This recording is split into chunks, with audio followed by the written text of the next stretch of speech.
আসসালামু আলাইকুম।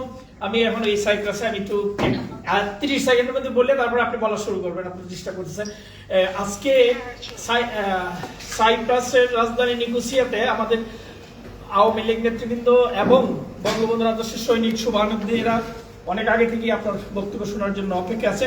মূলত আজকের এই আয়োজনটি বাংলাদেশে অবৈধ ইউনূস সরকার যে নির্যাতন নিপীড়ন চালাচ্ছে, হত্যাযজ্ঞ চালাচ্ছে তার প্রতিবাদে, এবং আপনার কাছ থেকে আমরা সবাই এখানে যারা আছে সবাই আপনার কাছ থেকে দিক নির্দেশমূলক বক্তব্য শুনতে চাই। তো প্রথমেই আমি সর্বকালের সর্বশ্রেষ্ঠ বাঙালি, আমাদের স্বাধীনতার মহান স্থপতি জাতির পিতা বঙ্গবন্ধু শেখ মুজিবুর রহমান 1975 সালের 15ই আগস্ট মহিষী বঙ্গমাতা শেখ ফজিলাতুন্নেসা মুজিব সহ সেদিনের শহীদদের এবং আমাদের মুক্তি সংগ্রাম ও মুক্তিযুদ্ধের শহীদানদের নির্যাতন নিপীড়নের শিকার মা বোনদের প্রতি বিনম্র শ্রদ্ধা জানাই। এখন এই মুহূর্তে আপনি আমাদের সকলের উদ্দেশ্যে আপনি আপনার মূল্যবান বক্তব্য রাখুন।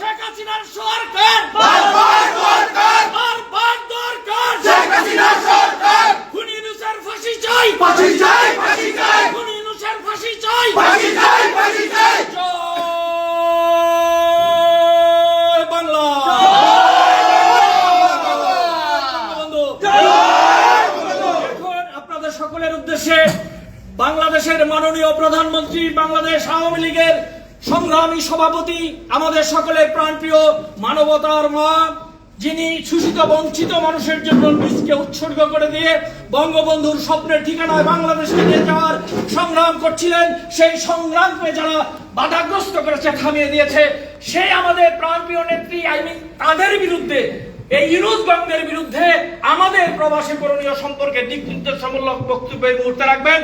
আপনি আপনার বক্তব্য রাখুন। সবাইকে আন্তরিক ধন্যবাদ জানাচ্ছি। বিসমিল্লাহির রহমানির রহিম। আমি সাইপ্রাসে আমাদের যারা বাঙালি যারা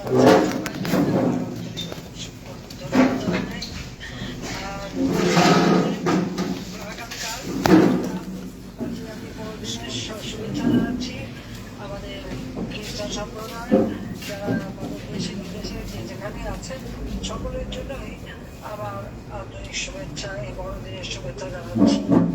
জাতির পিতা বঙ্গবন্ধু শেখ মুজিবুর নেতৃত্বে আমরা দেশ স্বাধীন করেছি।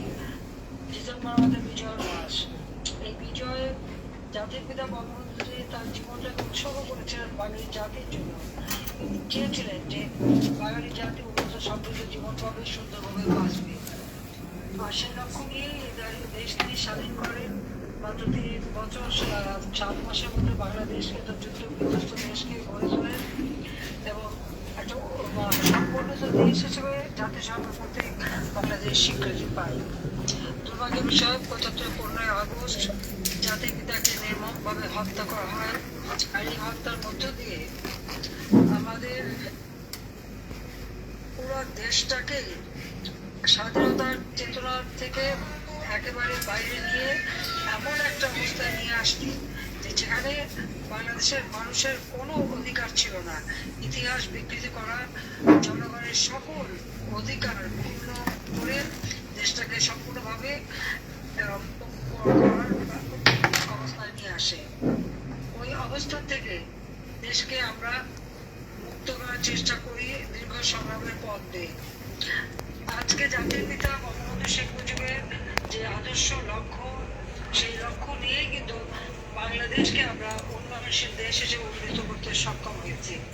আমি জাতির পিতা বঙ্গবন্ধু শেখ মুজিবুর রহমানের প্রতি শ্রদ্ধা জানাই, জাতীয় চার নেতার প্রতি শ্রদ্ধা জানাই, 30 লক্ষ শহীদের প্রতি আমি শ্রদ্ধা জানাই আমাদের নির্যাতিতা মা বোনের প্রতি।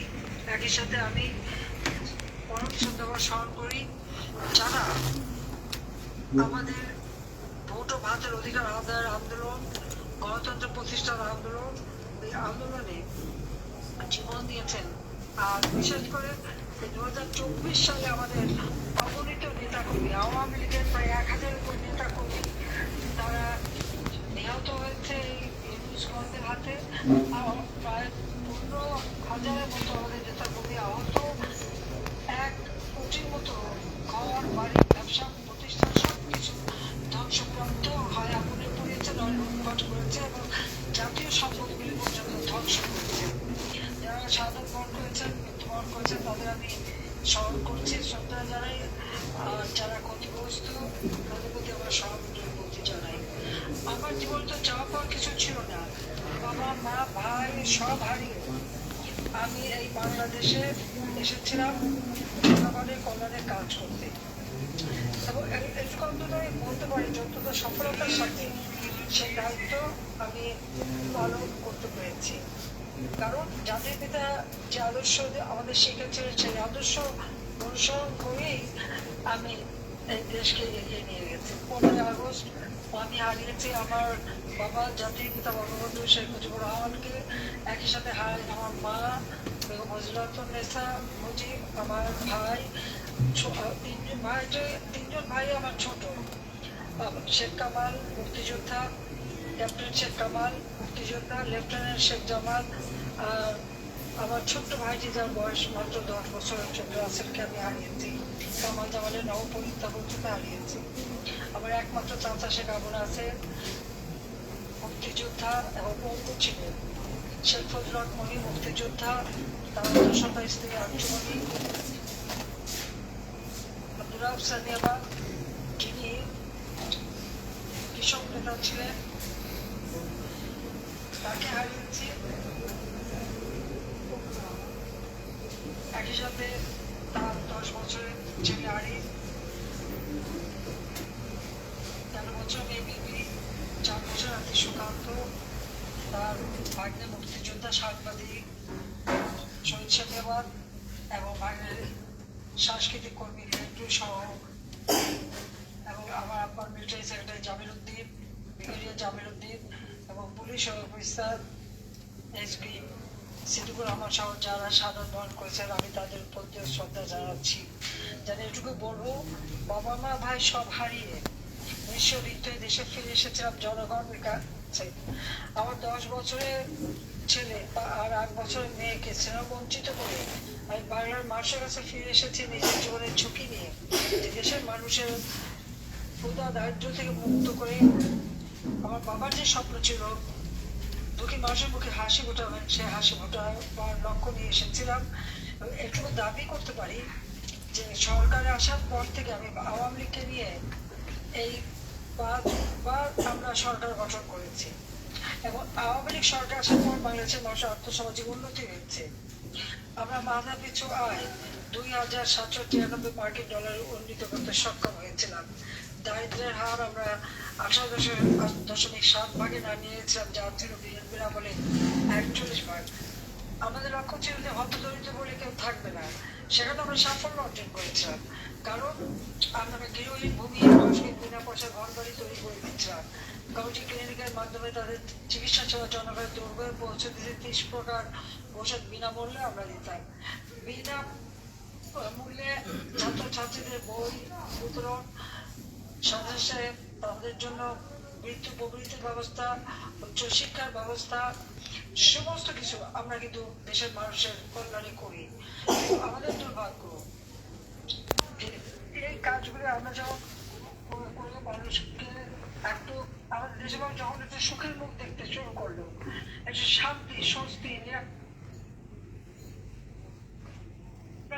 অনেক কষ্ট করে জঙ্গি দমন করেছিলাম, কাজে জঙ্গি সন্ত্রাস সে আমরা নিয়ন্ত্রণই করেছিলাম। প্রত্যেকটা শিক্ষা প্রতিষ্ঠানে শান্তিপূর্ণ অবস্থা ছিল। এর মধ্যে হঠাৎ 2018 সালে কোটা আন্দোলন, আমি সমস্ত কোটা বাতিল করে দিই, কিন্তু বিশাল এসছে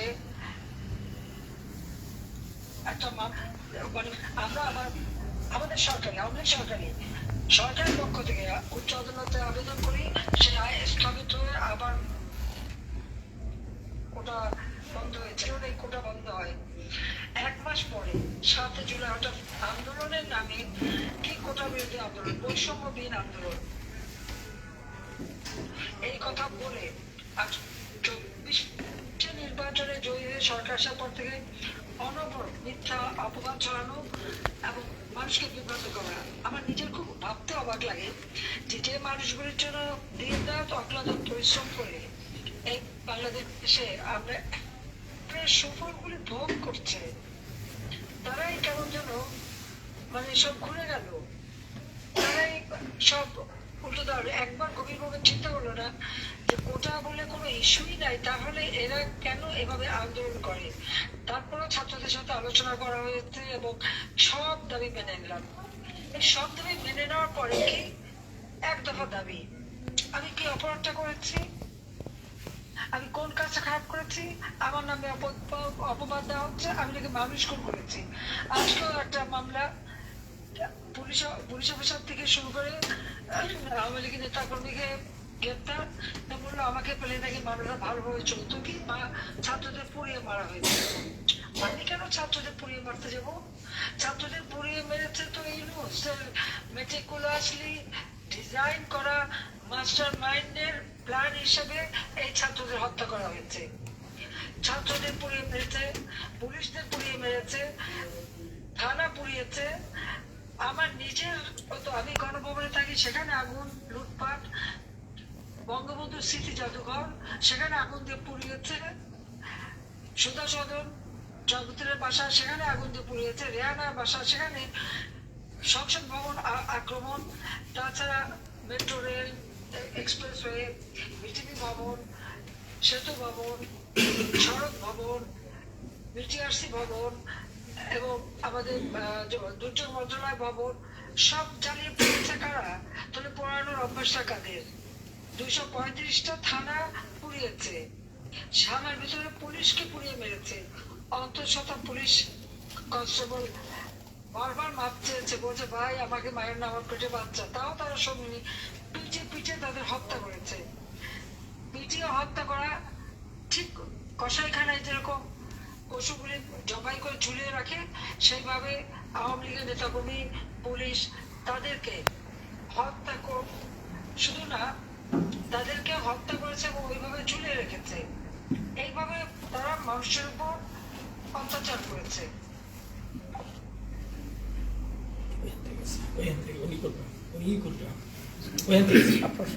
সবাই ওই জায়গায় ধরে রাখতে পারেন আপনি, ধরে রাখতে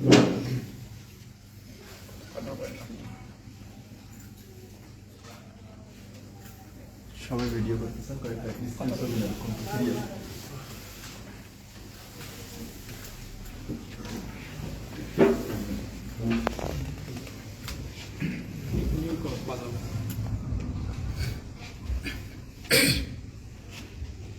ঠিক আছে তো আমাদের ঠিক আছে তো,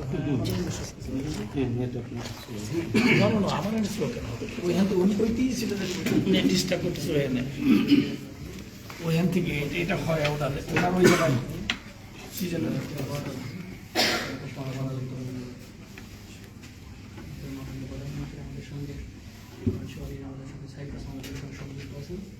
আপনারা শুনছিলেন আমাদের প্রধানমন্ত্রী শেখ হাসিনার বক্তব্য, ইন্টারনেট কানেকশন জি জি আপা, জি বলুন, আমরা সব আছি। মাঝখান থেকে ফোন আসে, তারপর ডিস্টার্ব হয়ে যায়। জি আপা, আর অনেক মিটিংয়ের জন্য আসছে, আমি সব এক্সিট করে দিচ্ছি যাতে ডিস্টার্ব না করে, তাও আসে। গতকালকে প্রায় 4টে মিটিংয়ে কথা বললাম, জি আপা দেখছি। 4 ভাগে রাত 9:30 পর্যন্ত ওই তারা আবার ফোন করে। আমি তোমাদের যেটা বলতে চাচ্ছিলাম যে আমাদের বিরুদ্ধে, আওয়ামী লীগের নেতা কর্মীদের বিরুদ্ধে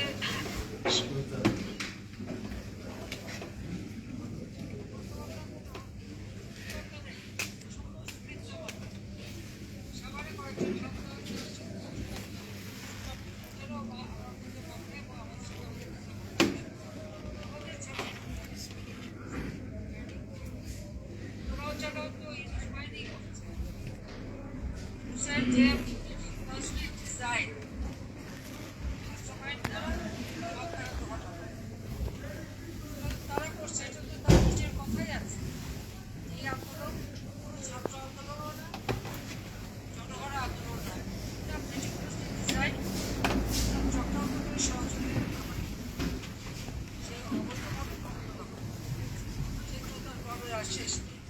আমাদের বলেছে তো ইউনুস এবং তার ওই সমন্বয়করা ওই মাস্টার মাইন্ড মামলা হলে তাদের বুঝতে হতো এরা আওয়ামী লীগ কর্মী পুলিশ আমাদের উপরে কেন মামলা নিজেরা ঘটনা ঘটিয়েছে যারা আজকে তো তারা উপদেষ্টা হয়ে বসে আছে যত জঙ্গি সন্ত্রাসী বিভিন্ন হামলা যারা করেছে যারা এই দেশের সন্ত্রাসী সবাইকে কারাগার থেকে অপরাধীদের নিয়ে চলে আর অপরাধীদের চলে আমাদের যুদ্ধবিদ্যা মামলা দিয়ে আমাদের এবং আমার উপরে ঘরের টিস্যু করে দেশ ভারতকে বলেছে আমাকে ফেরত একদিনে আমাকে ফেরত দিতে বলে আমার অপরদিকে তাদের কাছে চাল ভিক্ষা চাই তাদেরকে চাল দিতে হবে সস্তায় দিতে হবে বেশ করে চাল দিতে হবে আমার কষ্ট হচ্ছে কোটা নিতে এটাকে চাই সেখানে তাকে চায় বা চাল চাই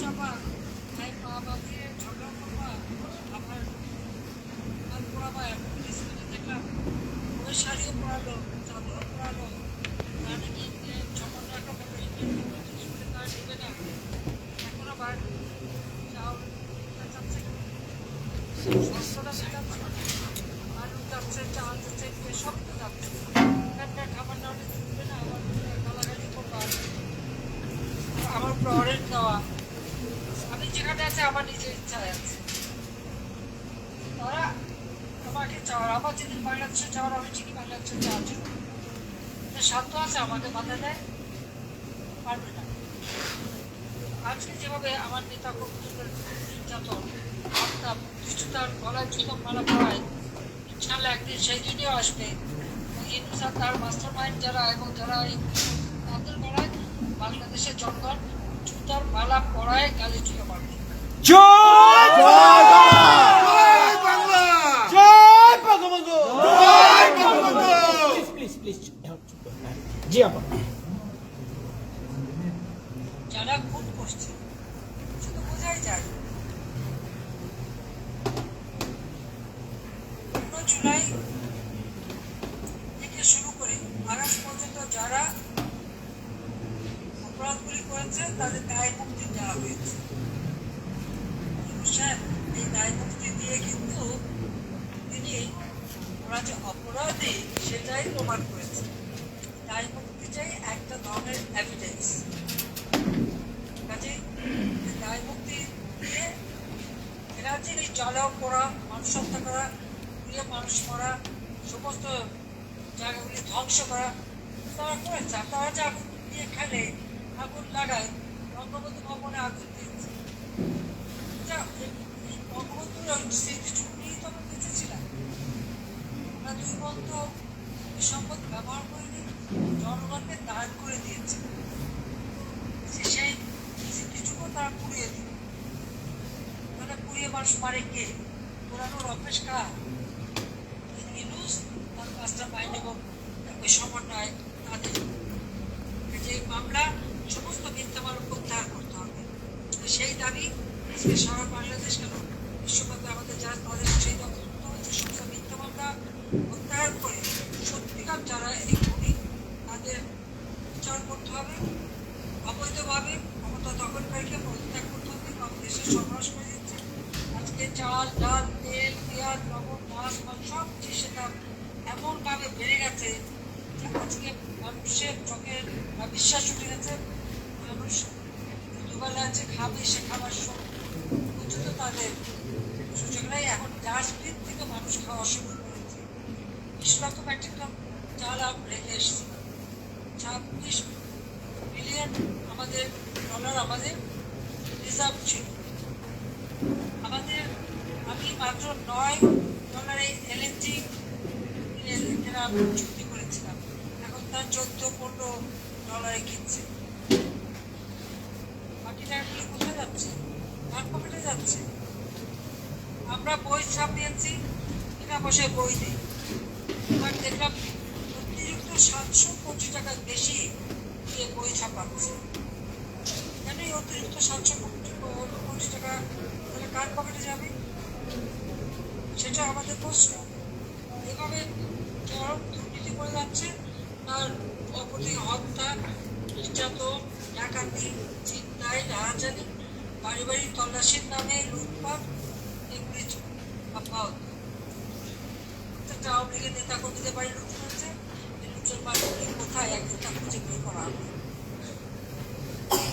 এমপি হোস্টেল, সংসদ ভবন, মসজিদের বাড়ি, এমপিদের বাড়ি, আওয়ামী লীগের নেতা কর্মী একবার তৃণমূল পর্যায় পর্যন্ত, ইউনিয়ন পর্যায় পর্যন্ত আওয়ামী লীগ নেতা কর্মী হত্যা এবং তাদের বাড়িঘর লুটপাট, সম্পত্তি লুটপাট করে মানুষকে নিঃস্ব করে দিয়েছে। এক এক ইন্ডাস্ট্রি বন্ধ হয়ে যাচ্ছে, এগুলো তো কতগুলি গার্মেন্টস ইন্ডাস্ট্রিও বন্ধ হচ্ছে। আমাদের আওয়ামী লীগের নেতা কর্মীদের সমস্ত সম্পদ ধ্বংস করে দিয়ে আজকে অর্থনীতিকে সম্পূর্ণভাবে করে দিচ্ছে। যুদ্ধ অপরাধী তাদের বিচার আমরা করেছিলাম, আর সেই যুদ্ধ অপরাধী, জঙ্গি, সন্ত্রাসী সবাইকে জেল থেকে বের করে মুক্ত করে দিয়ে তাদেরকে ব্যবহার করছে, তাদের স্বাধীনতা চলছে, এখানে নীতি কথা বলে। আর জেল করেছে আওয়ামী লীগের প্রায় 200-250 সাংবাদিক, আওয়ামী লীগের হাজার হাজার কর্মী,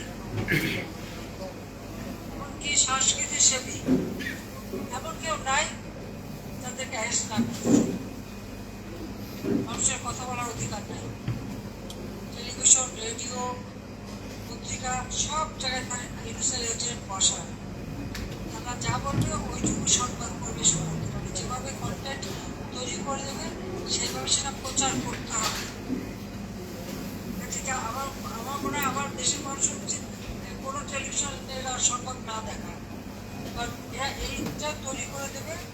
নিউজ, তার যে নিউজ সেন্টার সেখানে বসে যে কন্টেন্ট যারা তৈরি করে দেবে সেটি প্রচার করে তাড়াতাড়ি কিছু করতে পারবে। কারণ সেটা তো মানে মিথ্যা কথা বলার একটা বাক্স হয়ে যাচ্ছে সব কটা টেলিভিশন, বেসরকারি টেলিভিশন পর্যন্ত অনেক স্বাধীনতা। ওই আওয়ামী লীগ আমলে তো এই অবস্থা ছিল না। আওয়ামী লীগ আমলে 300 সাংবাদিকের চাকরি তো আমরা খাইনি, একটা রেজিস্ট্রেশন কার্ড তো বাতিল করিনি।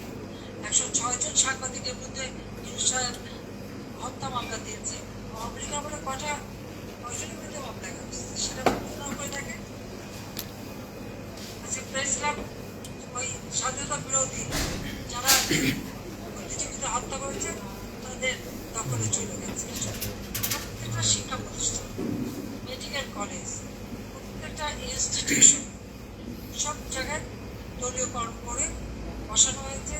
চিফ জাস্টিসকে অপমান করা, জজ সাহেবকে অপমান করে তাদের বের করে দেওয়া, ইলেকশন কমিশন, মানবাধিকার কমিশন, পাবলিক সার্ভিস কমিশন সবাইকে লাঠি সোটা আর অস্ত্র দেখে দেখে তাদেরকে দিয়ে পদত্যাগ করে সেখানে সব দলীয়করণ করেছে। বৈষম্যহীনটা হলো কোথায়? সব জায়গায় তো বৈষম্য স্বীকার করে দিচ্ছে। বৈষম্য স্বীকার করে বৈষম্যহীনের বড় বড় কথা, আর নিজেরা তো যে হারে পয়সা বাড়াচ্ছে সেটা তো মানে ভাষায় বর্ণনা করা যায় না। এক একজনের আলু ফুলে কলা গাছ, এত সম্পদ কোথা থেকে আসলো? এই মাত্র 3 মাস 4 মাসের মধ্যে এত সম্পদ বানালো। আমাদের সম্পদ খুঁজে বেড়ায়। আমি চ্যালেঞ্জ দিচ্ছি, আমি আমার ছেলে মেয়ে, বোনের ছেলে মেয়ে, কার কি দুর্নীতি সেটা তাদের বলতে হবে। মিথ্যা কথা বলে বলে মানুষকে বিভ্রান্ত করতে পারবে না। তাদেরকে আগে দেখাতে হবে। আমাদের তো কোনো কাগজপত্র, কোনো সামান হাতে সবই তো তাদের কাছে, ব্যাগ ট্যাগ সব বন্ধ করে রাখছে। এখন বের করতে পারে না কেন? যে কোথায় কি দুর্নীতি আছে আমাদেরটাও বের করতে হবে, আর এই বিষয়টাও বের করতে হবে। আর তারপর তার এই সমন্বয়ক আর ওই যে উপদেষ্টা, তাদেরও কার কত সম্পত্তি ওটাও বের করতে হবে। যদি সৎ সাহস থাকে দেখাক না তাদের সম্পত্তি কত, আর আমার পুলিশ তো তাদের কাছে সবই আছে, এটা বের করুন। আমাদের ছেলে মেয়েরা তো, আমি ক্ষমতা আসি দেখে ক্ষমতা ভাঙায় খায় নাই, কষ্ট করে নিজেরা পড়াশোনা করছে।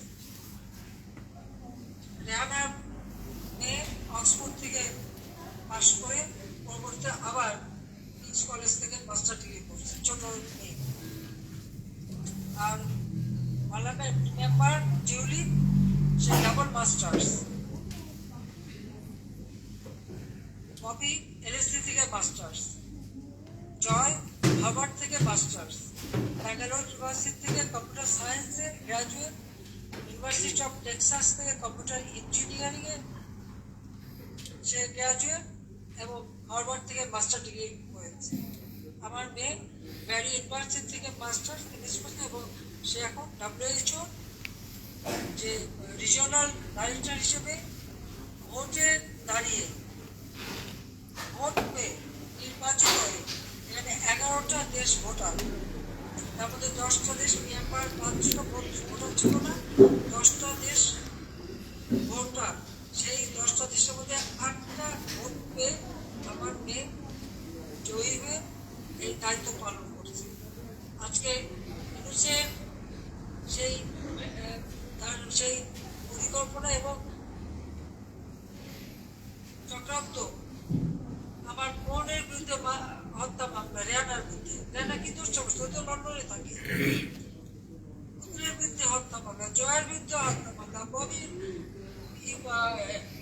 অ্যাকাউন্ট, আমাদের সকলের অ্যাকাউন্ট ফ্রিজ করা, টিউলিপ 4বার MP, সে এখন মন্ত্রী, বিশেষ মন্ত্রী, ওনার বিরুদ্ধে আজে বাজে কথা ওঠানো, পরমাণু বিদ্যুৎ কেন্দ্র করতে যে টিউলিপ নাকি $5 বিলিয়ন নিয়ে এসে আমাকে দিচ্ছে। বের করো সেই টাকা কোথায় কিভাবে নিল। যখন এই কথা যারা বলছে তাদেরকে অবশ্যই এটা দেখাতে হবে, প্রমাণ করতে হবে, আর প্রমাণ করতে না পারলে তাদের 1 টাকাও ছাড়বো না।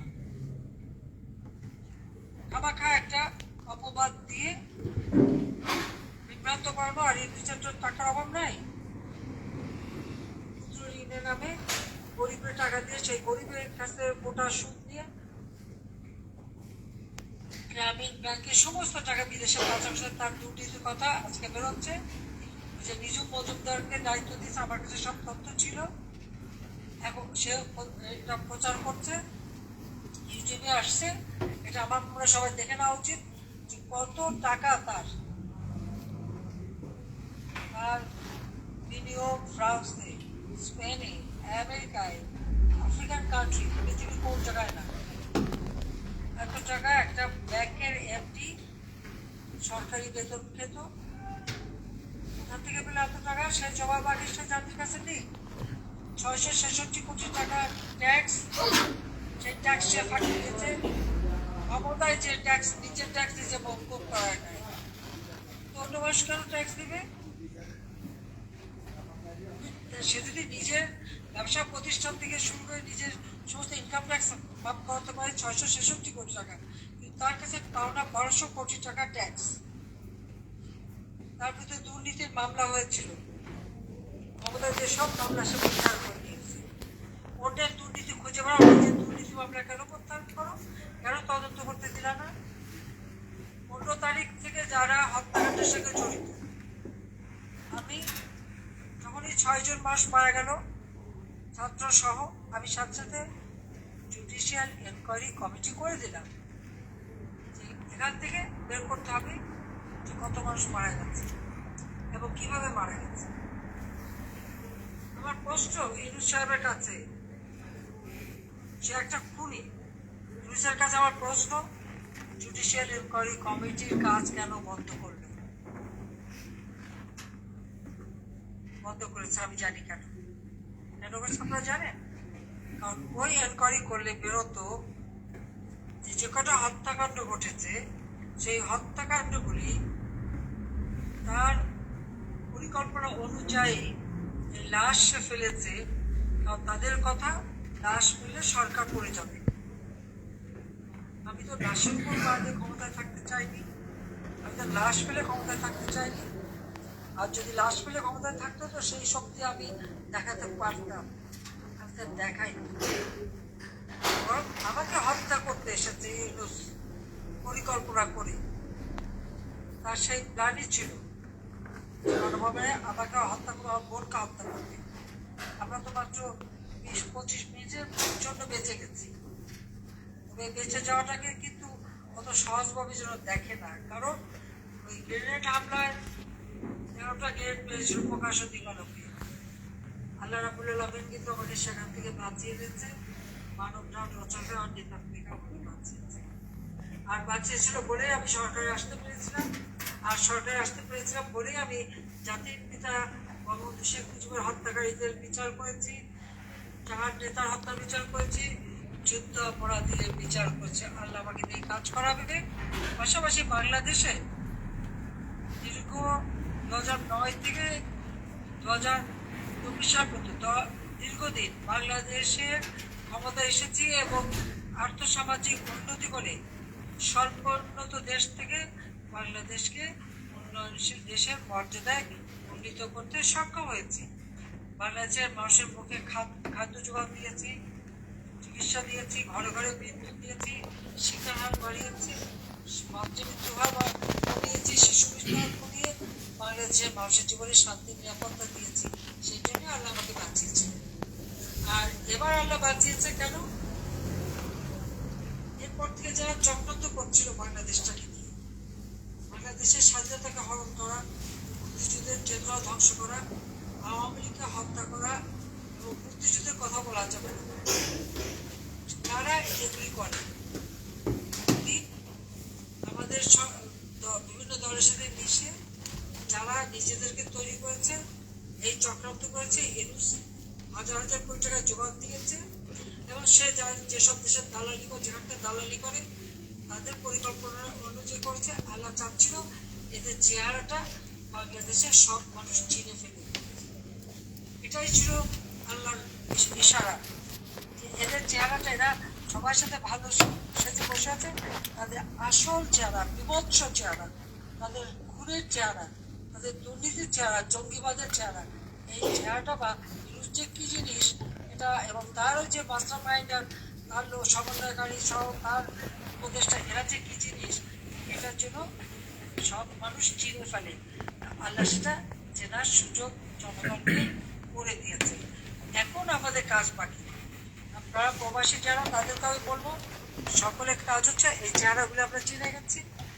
এরা জনগণের শত্রু, দেশের শত্রু, স্বাধীনতার শত্রু, মুক্তিযুদ্ধের বিজয়ের শত্রু।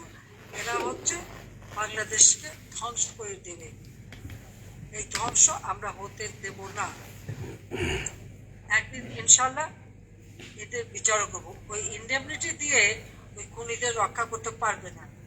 ইন্ডেমনিটি দিয়ে ওই তার ওই মানে যাদেরকে দিয়ে সমস্ত হত্যাকাণ্ড ঘটেছে তাদের রক্ষা করতে পারবে না ইনশাল্লাহ। ইনশাল্লাহ মাটিতে হবেই হবে। তো আমরা তা করবো। আপনাদের কাজ হচ্ছে জনগণ সৃষ্টি করা। আর দেশের ভিতরে আমাদের নেতা কর্মী, সাধারণ মানুষ খুব কষ্ট আছে। আমাদের নেতা কর্মী কিচ্ছু নেই, ঘর বাড়ি সব শেষ। কাজে জীবন জীবিকার নাই। এমনকি সরকারি কর্মচারী, তাদের অপরাধ নেই, তারা তো সরকারি কর্মচারী, তাদেরকে গ্রেপ্তার, তাদেরকে হয়রানি, তাদের বিরুদ্ধে মিথ্যা মামলা। এমনকি মেজর জেনারেল, আজকে দেখলাম মেজর জেনারেল মইনুল হোসেনকেও গ্রেপ্তার করেছে। কেন? বিজিবি ডিজি ছিল। তাহলে তাকে যদি ডিজি থাকার জন্য তাকে যদি গ্রেপ্তার করতে হয়, তাহলে এখন ইউনূসের যিনি স্বরাষ্ট্র বিষয়ক উপদেষ্টা, সেও তো বিডিআর এর ডিজি ছিল, তাকেও গ্রেপ্তার করতে হবে। সে ওখানে বসে থাকবে কিভাবে? বিডিআর এর ঘটনার সঙ্গে তার যে সম্পৃক্ততা, তাদেরকে সম্পৃক্ততা, খালেদা জিয়ার সম্পৃক্ততা যত পরিষ্কার। আওয়ামী লীগ 2008-এর নির্বাচনে 233টা সিটে জয়লাভ করল। 20 দলীয় জোট নিয়ে বিএনপি মাত্র 30টা সিট পেল। এই রিজাল্ট তারা নিতে পারে নাই। আবার এই নির্বাচন নিয়েও তারা কথা বলতে পারে না, কারণ তখন ইলেকশন হয়েছে, রাষ্ট্রপতি ছিল ইয়াজউদ্দিন, খালেদা জিয়ার লোক, প্রধান উপদেষ্টা ছিল ফখরুদ্দিন, খালেদা জিয়ার লোক, যে আর্মি চিফ ছিল মঈনুদ্দিন, সেও খালেদা জিয়ার লোক। 9 জন জেনারেল ডিঙায় মঈনকে আর্মি চিফ করেছিল। আচ্ছা, তাদের অধীনে ইলেকশন, সেই ইলেকশনে আওয়ামী লীগ কেন জিতল? এই আমাদের এই জেতাটাকে নষ্ট করবার জন্য তখন বিডিআরের ওই ঘটনাটা ঘটানো হয়। আমি শিওর তদন্ত করে বের হবে। আজকে যে এই বিডিআরের ঘটনা নিয়ে সবাইকে গ্রেপ্তার করে বেড়াচ্ছে, ওই লেফটেন্যান্ট জেনারেল জাহাঙ্গীর যে মিডিয়ার ডিজি ছিল এক সময়, নিশ্চয়ই তারও হাত ছিল। তারও হাত ছিল বলেই নিজের দোষ ঢাকার জন্য এই কাণ্ড সে করে যাচ্ছে এবং এই জঙ্গিদের সাথে সাথ মিলিয়েছে।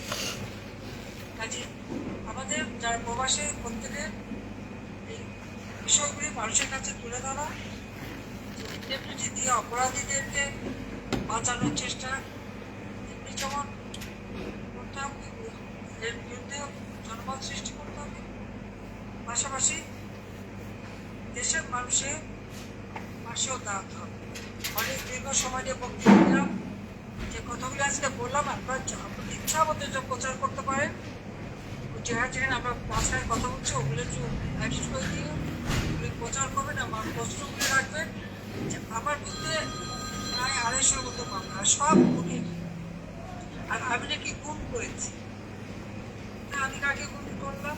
একজন দেখলাম 8 বছর গুম করে রেখেছিলাম তাকে। একখানা গামছা দেখালো, ওই গামছাখানা দিয়ে 8 বছর চোখের পানি পড়ছে।